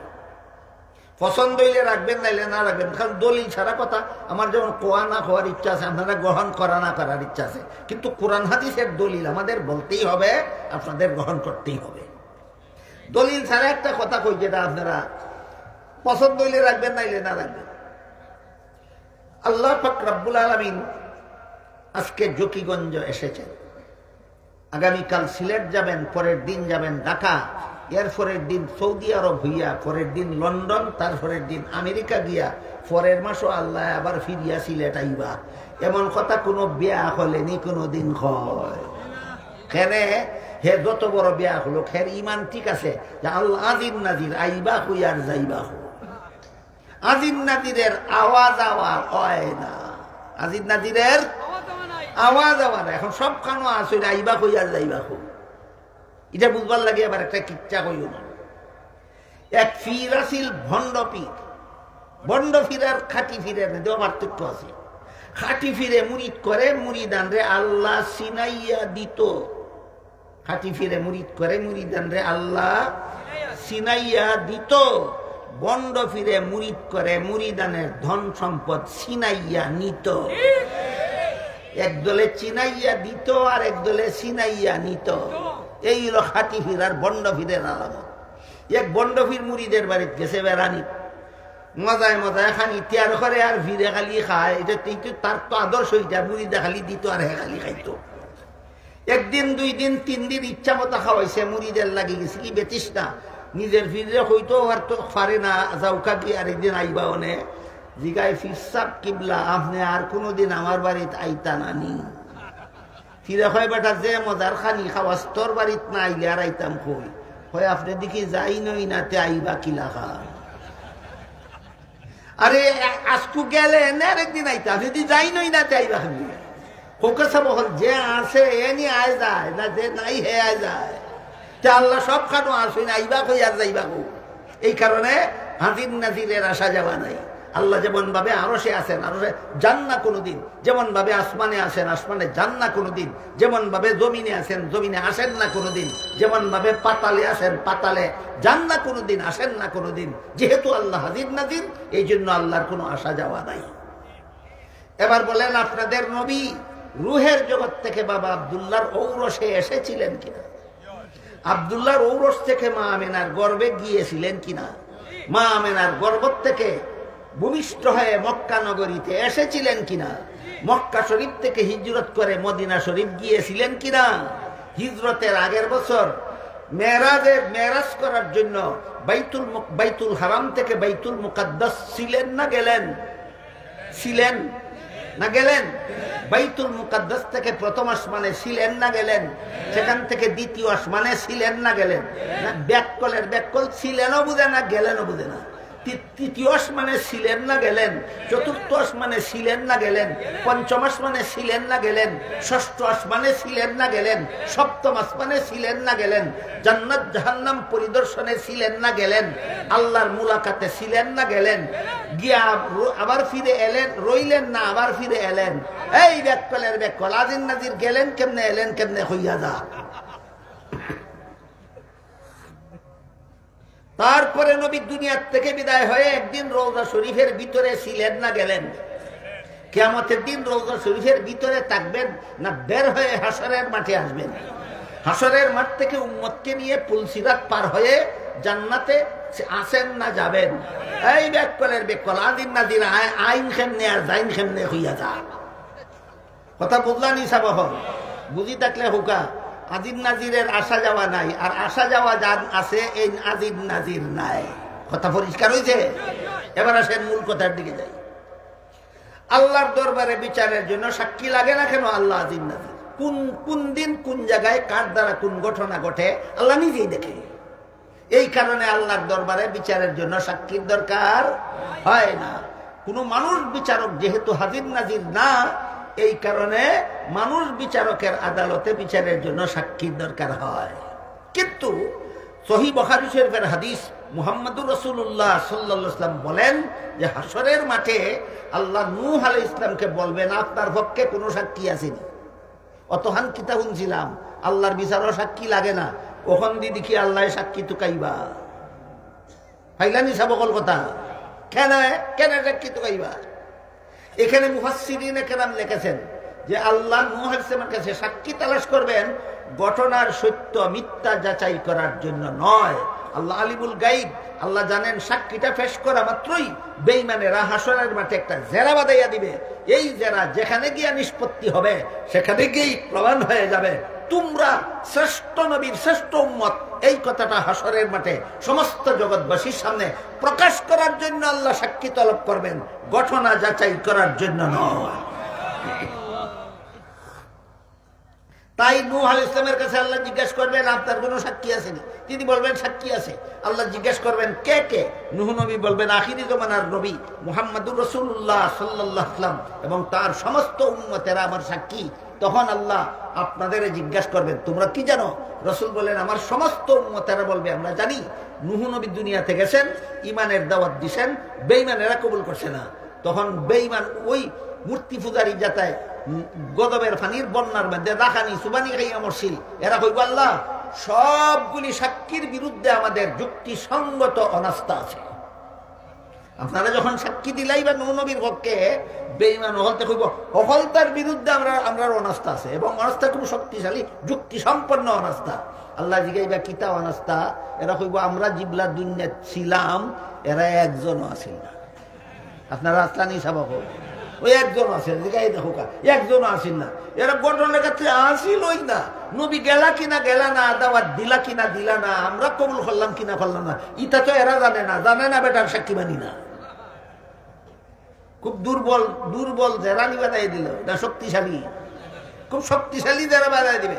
বুখারী শরীফের হাদিস, আল্লাহর রাসূল সাল্লাল্লাহু আলাইহি ওয়াসাল্লাম বলেন যখন এরা আমার উম্মতের বিরুদ্ধে অনাস্থা দিয়া দিবে যে এই অনুপস্থিত লোকের সাক্ষী আমরা মানি না, তখন আল্লাহ আমার উম্মতকে জিজ্ঞাসা করবেন তোমরা তো ওই সময় দুনিয়াতে ছিলে না, কাজী নূহ নবী দুনিয়াতে গেলেন কিনা, ঈমানের দাওয়াত দিলেন কিনা, এরা কবুল করলো কিনা, এটা তো তোমরা দেখছো না, না দীক্ষা কেমনে সাক্ষী দিলাই? আল্লাহ রসুল বলেন তখন আমার উম্মত হলতে হইবা আল্লাহ আমরা দেখা সাক্ষী দিতাছি না, আমরার নবীর কাছে হিক্কা সাক্ষী দিতাছি। খাজো ওই টাইম খেনে আমরা এইটা হিকাইলা জেরা করলে আমরার লগে নাই, নবীর লগে করিলাম। হই গেল এখন জেরা হই গেল কার দায়িত্বে? নবীর দায়িত্বে। নবী বলেন আমার উম্মতে যখন এই জব দিব হাসরের মাঠে যে আমরা তো দীক্ষা সাক্ষী দিছি না, আমরা নবীর কাছে হিক্কা সাক্ষী দিছি, নবী আমরা এমন কথা হিকাইলা খেনে, এটা নবীর লোকে গিয়ে যারা করো আমরা কিতা কইতাম? তখন আল্লাহ রসুল বলেন তখন আল্লাহ আমারে জিগাইবা আপনি বলে আপনার উম্মতরে ইটা হিকাইছেন, বলে হিকাইছি, কেমনে হিকাইলা? বলে আপনার 30 পারা কোরআনও আপনি নিজে হইয়া দিসলা, আপনার কোরআন ভাইয়া আমি আমার উম্মতে হিকাইছি, আমার উম্মতে আমার কাছে শিক্ষা সাক্ষী দিছে। কাজেই আপনার কোরআন যদি সত্য হইয়া থাকে তাইলে আমার শিক্ষা দেওয়া সত্য, আমার শিক্ষা দেওয়া যদি সত্য হইয়া থাকে তাইলে আমার উম্মতের সাক্ষী সত্য, আমার উম্মতের সাক্ষী যদি সত্য হইয়া থাকে নূহ নবীর দাবি সত্য, নূহ নবীর দাবি যদি সত্য হইয়া থাকে বেঈমানদের অনাস্থা ক্যান্সেল। এই ঘটনা বর্ণনা করিয়া সহিহ বুখারী শরীফের হাদিসে আল্লাহর রাসূল বলেন এই ঘটনা হইল সূরাতুল বাকারার 143 নম্বর আয়াতের তাফসীর। একটা মন গড়া তাফসীর শুনাইলাম আপনারা না, 2 নম্বর ঠিকানাটা কি তাফসীর? তো তাফসীরের কোরআন তাফসীরের 1 নম্বর ঠিকানা স্বয়ং কোরআন, 2 নম্বর ঠিকানা রাসূলের হাদিস। একটা তাফসীর শুনাইলাম মন গড়া না, 2 নম্বর ঠিকানাটা কি? 2 নম্বর ঠিকানার নাম রাসূলের হাদিস। এই হাদিসটা আছে কই? সহিহ বুখারী শরীফে 2য় খণ্ডের কিতাবুত তাফসীর, তাফসীরুল কুরআন অধ্যায়ে আল্লাহর রাসূল এই বিস্তারিত ঘটনা বর্ণনা করে বলেন এই ঘটনা হইল এই আয়াতের তাফসীর। এই ঘটনার মধ্যে নূহ নবীর পক্ষে আল্লাহ আর কোন নবীর উম্মতকে সাক্ষী না নিয়া মুহাম্মদুর রাসূলুল্লাহর উম্মতকে সাক্ষী নিয়ে আল্লাহ হাসরের মাঠে সমস্ত জগৎবাসীর সামনে প্রমাণ করবেন আমি আল্লাহর কাছে অন্য নবীর উম্মতের মর্যাদা থেকে মুহাম্মদুর রাসূলুল্লাহর উম্মতের মর্যাদা শ্রেষ্ঠ। এই জন্য হাসরের মাঠে আর কোন নবীর উম্মতরে নবীর পক্ষে সাক্ষী বানাইলাম না, মুহাম্মদুর রাসূলুল্লাহর উম্মতকে নূহ নবীর পক্ষে সাক্ষী বানাইয়া প্রমাণ করে দিলাম আমি আল্লাহর কাছে অন্য নবীর উম্মতের চেয়ে মুহাম্মদুর রাসূলুল্লাহর উম্মতের মর্যাদা শ্রেষ্ঠ। এরপরে বেঈমানরা যখন উম্মতের বিরুদ্ধে অনাস্থা দিবে অন্য কোন নবীরে সফাই সাক্ষী না নিয়া মুহাম্মদুর রাসূলুল্লাহকে উম্মতের পক্ষে সফাই সাক্ষী নিয়া হাসরের মাঠে সমস্ত জগৎবাসীর সামনে আমি প্রমাণ করে দিলাম আমি আল্লাহর কাছে সকল নবীর মর্যাদার চেয়ে মুহাম্মদুর রাসূলুল্লাহর মর্যাদা শ্রেষ্ঠ। এই কথাটাই হাদিস শরীফে রাসূল বলেছেন ইন্নাল্লাহা ফাদ্দালানি আলাল আম্বিয়া ওয়া ফাদ্দালা উম্মতি আলাল উমাম। আল্লাহ আমাকে সমস্ত নবী রাসূলগণের উপর শ্রেষ্ঠ মর্যাদা দান করেছেন আর আমার উম্মতকে সকল নবীর উম্মতের উপর শ্রেষ্ঠ মর্যাদা দান করেছেন। আল্লাহ আপনাদেরকে যতভাবে অন্য নবীর উম্মতের উপর শ্রেষ্ঠ মর্যাদা দান করেছেন, এর এক দুইটা উদাহরণ দিচ্ছি শুনুন। হাসরের মাঠে অন্য নবীর উম্মতের হিসাব নিকাশের আগে আল্লাহ মুহাম্মদুর রাসূলুল্লাহর উম্মতের হিসাব নিকাশ সমাধা করে দেবেন। অন্য নবী পুল সিরাতের পুল পার হওয়ার আগে মুহাম্মদুর রাসূলুল্লাহর উম্মতকে আল্লাহ পুল সিরাতের পুল পার করে দেবেন। হাদিস শরীফে আল্লাহ রাসূল বলেছেন, যতক্ষণ পর্যন্ত আমার উম্মত জান্নাতে প্রবেশ করবে না, ততক্ষণ পর্যন্ত কোন নবীর উম্মতকে আল্লাহ জান্নাতে প্রবেশ করতে দিবেন না। আর যতক্ষণ পর্যন্ত আমি মুহাম্মদুর রাসূলুল্লাহ জান্নাতে প্রবেশ করব না, ততক্ষণ পর্যন্ত কোন নবীর উম্মতকে আল্লাহ জান্নাতে প্রবেশ করতে দেবেন না। এই সমস্ত বিষয় বর্ণনা করেই অতি সংক্ষেপে হাদিস শরীফে রাসূল বলেন, ইন্নাল্লাহা ফাদ্দালানি আলাল আম্বিয়া ওয়া ফাদ্দালা উম্মতি আলাল উমাম। আল্লাহ আমাকে সমস্ত নবী রাসূলগণের উপর শ্রেষ্ঠ মর্যাদা দান করেছেন, আর আমার উম্মতকে সকল নবীর উম্মতের উপর শ্রেষ্ঠ মর্যাদা দান করেছেন। আল্লাহ আমাদের নবীকে যতভাবে শ্রেষ্ঠত্ব দান করেছেন, এর মধ্যে একটা পদ্ধতি হলো দুরূদ শরীফ। আমাদের নবীকে অন্য নবীর উপর শ্রেষ্ঠ মর্যাদা দেওয়ার একটা পদ্ধতি দুরূদ শরীফ। দুরূদ শরীফ আল্লাহুম্মা সাল্লি আলা মুহাম্মদ অথবা সাল্লাল্লাহু আলাইহি ওয়াসাল্লাম, এই অতি সংক্ষিপ্ত দুইটা দুরূদ আছে। একটা হলো আল্লাহুম্মা সাল্লি আলা মুহাম্মদ, আর একটা হলো সাল্লাল্লাহু আলাইহি ওয়াসাল্লাম। এটার নাম দুরূদ শরীফ। এটা আমাদের নবীর নাম বাদ দিয়া আর কোন নবীর নামে পড়া নিষেধ, কারণ দুরূদ শরীফ আমাদের নবীর আলাদা মর্যাদা। দুরূদ শরীফ আমাদের নবীর আলাদা মর্যাদা। তবে আমাদের নবীর নাম কইয়া তার অধীনে কইরা অন্য নবীর নামে দুরূদ শরীফ পড়তে পারবে। যেমন আদম আলা নবিয়্যিনা ওয়া আলাইহিস সালাতু ওয়াস সালাম, ওই যে আলা নবিয়্যিনা আদম আর আমরার নবী, আল্লাহ তাদের উপর রহমত নাযিল করুন। নূহ আলা নবিয়্যিনা ওয়া আলাইহিস সালাতু ওয়াস সালাম, নূহের নাম বলার সাথে সাথে আমরার নবীর নাম উল্লেখ করে হওয়া লাগবো যে আল্লাহ তার উপর রহমত নাযিল করুন। দুরূদ শরীফ সম্পর্কেও আমাদের সমাজে যথেষ্ট পরিমাণ ভুল বুঝাবুঝি আছে। শানে রসুলের ব্যাপারে যেমন ভুল বুঝাবুঝি আছে, দুরূদ শরীফের নামেও ভুল বুঝাবুঝি আছে। কয় আমরা দুরূদ পড়ি, ওয়াহাবিরা দুরূদ পড়ে না। ওয়াহাবি খেয়ে কুরআনের সূরাতুন নমলের 65 নম্বর আয়াত মানে যে এ হইল ওয়াহাবি, আর যারা মানে না এরা হইল সুন্নি। সূরা নমলের 65 নম্বর আয়াতে আল্লাহ কি তা বলছিলা, একমাত্র আল্লাহ ছাড়া কেউ গায়েব জানে না। আয়াতটা যারা মানে এরা বলে ওয়াহাবি, আর যারা মানে না এরা বলে সুন্নি। আমরা সমাজের ওয়াহাবি সুন্নি চাবকল আনারস আর বেদানার মতো। রসে ভরা ফলটা হয় আনারস, আর দানায় ভরা ফলটা হয় বেদানা। তেমনি ভাবে সুন্নতে ভরা দল হয় ওয়াহাবি, আর বিদাতে ভরা দল হয় সুন্নি। বুঝে থাকলে হোকা আপনারা যে সমাজ বাস করেন, এই সমাজের ওয়াহাবি সুন্নি কিওর মতো, আনারস আর বেদানার মতো। রসে ভরা ফল হয় আনারস, আর দানায় ভরা দল ফল হয় বেদানা। সুন্নতে ভরা দল হয় ওয়াহাবি, আর বিদাতে ভরা দল হয় সুন্নি। বুঝে থাকলে হোকা আপনারা সমাজের ওয়াহাবি সুন্নি কিসের মতো, আনারস আর বেদানার মতো। এইরকম উল্টা পাল্টা যারা ঠিক মতো দুরূদ পড়ে, এরার বিরুদ্ধে হয় দুরূদ শরীফ পড়ে না। এই কারণে দুরূদ শরীফ পড়া সম্পর্কেও কিন্তু কথা বলার ইচ্ছা ছিল আমার, বললাম না আয়াতের তাফসীর লম্বা হয়ে গেছে কি, সময় শেষ হয়ে গেছে কি, শর্টকাটে কইলাই। আল্লাহ কোরআনের এক আয়াতে ফরমাইন, ইন্নাল্লাহা ওয়া মালাইকাতাহু ইউসাল্লুনা আলান নবী ইয়া আইয়ুহাল্লাযীনা আমানু সাল্লু আলাইহি ওয়া সাল্লিমু তাসলিমা। আল্লাহ বলেন, আল্লাহ নবীর প্রতি রহমত নাজিল করেন, ফেরেশতারা রহমত নাজিলের দোয়া করেন। হে মুমিন মুসলমানেরা, তোমরাও আল্লাহর কাছে নবীর উপর রহমত নাজিলের জন্য দোয়া করো। আমাদের নবীর উপর আল্লাহর পক্ষ থেকে অফুরন্ত রহমত নাজিলের দোয়া করার নাম দুরূদ শরীফ। আল্লাহর পক্ষ থেকে আমাদের নবীর উপর সদা সর্বদা অফুরন্ত রহমত নাজিলের দোয়া করার নাম দুরূদ শরীফ। এই দুরূদ শরীফটা ফার্সি শব্দ, কোরআনের ভাষায় শব্দটা হইল সালাত।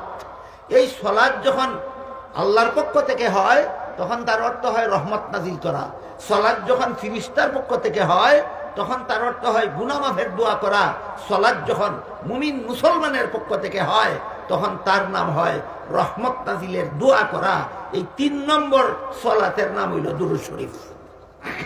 আল্লাহ বলেন আল্লাহ নবীর প্রতি সালাত পাঠান, এর অর্থ হইল রহমত নাজিল করেন।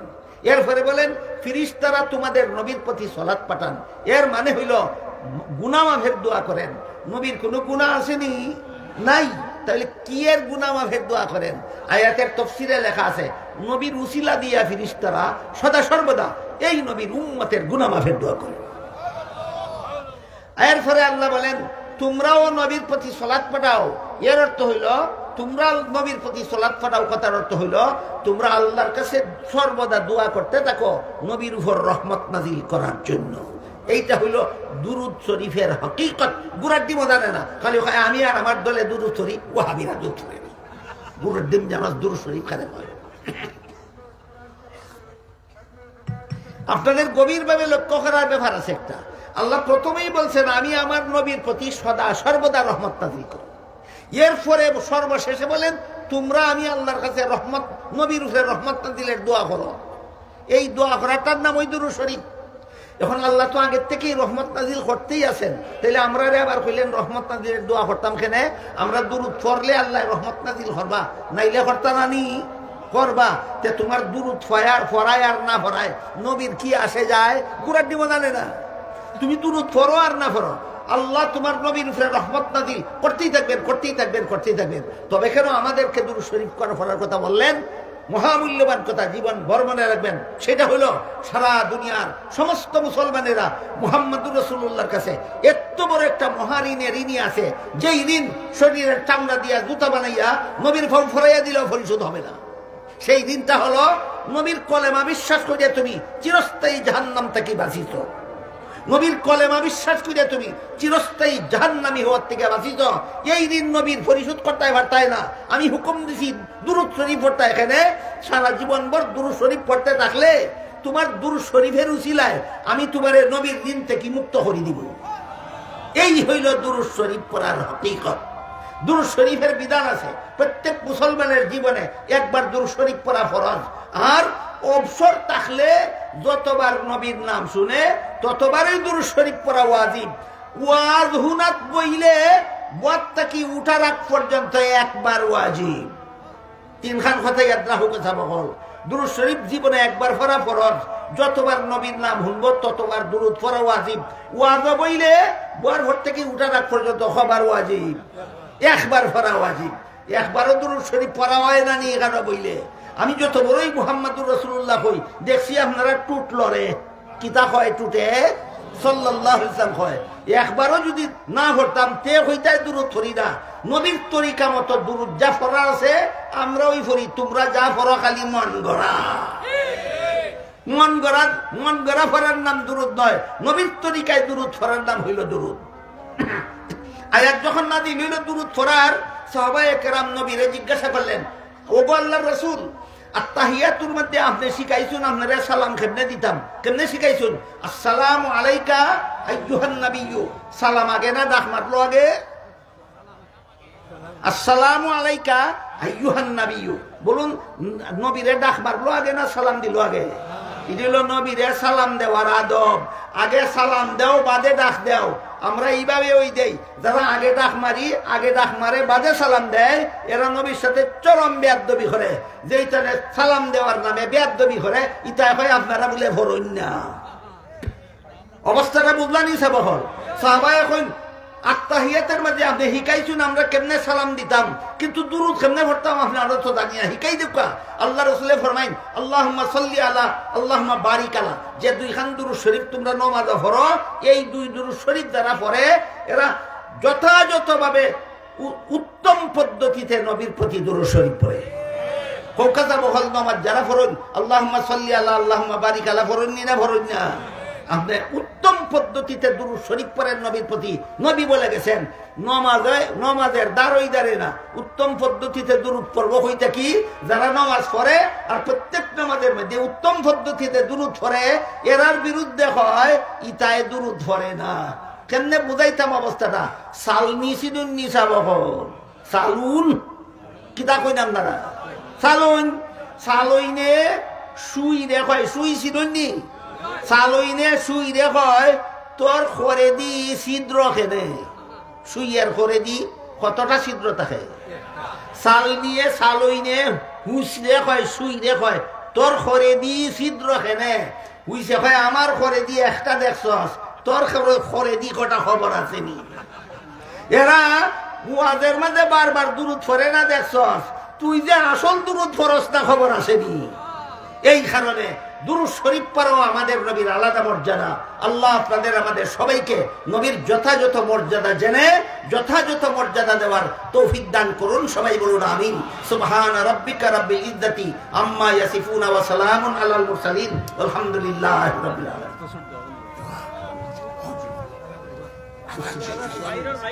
বাইরের মাইক বন্ধ আছে দোয়া পাতে করবা না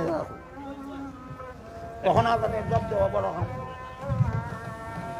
আমাদের স্বেচ্ছাসেবক বৃন্দকে দৃষ্টি আকর্ষণ করছে হুজুরের নিরাপত্তা রক্ষা করে হুজুরকে গাড়িতে পৌঁছে দিন বিশেষ করে হযরত মুসল্লিয়ানে কেরামদেরকে বিনীতভাবে অনুরোধ করছে হুজুরের সাথে মুসাফাহা করার চেষ্টা করবেন না হুজুরকে কষ্ট দিবেন না বিরক্ত করবেন না হুজুরকে কষ্ট বিরক্ত দিয়ে আমরা ফয়েজ থেকে বঞ্চিত হব না সম্মানিত উপস্থিতি বাদ এসব গুরুত্বপূর্ণ তাফসীর পেশ করবেন বিশিষ্ট আলিম দ্বীন হযরত মাওলানা মুফতি আলী হাসান উসামা সাহেব ঢাকা।